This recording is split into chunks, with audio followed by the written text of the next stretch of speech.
रुपये. राष्ट्रपिता महात्मा गांधी, जन्म 2 ऑक्टोबर 1869, मृत्यू 30 जानेवारी 1948. न्याय, गोष्टी, हिंसेऐवजी अहिंसेच्या मार्गाने मिळवण्याची शिकवण महात्मा गांधींनी आधुनिक जगाला दिली. बलाढ्य साम्राज्यवाद्यांशी त्यांनी लोकशाही मार्गाने अहिंसात्मक लढा दिला. सत्य, कायदा आणि अहिंसा ही महान तत्त्वे त्यांनी राजकारणात आणली.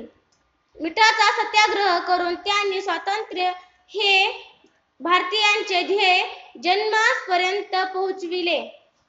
राष्ट्रासमोर खादी आणि स्वदेशीचा मंत्र त्यांनी ठेवला.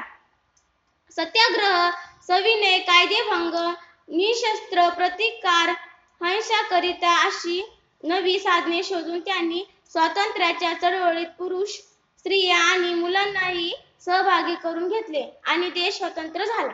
थँक्यू.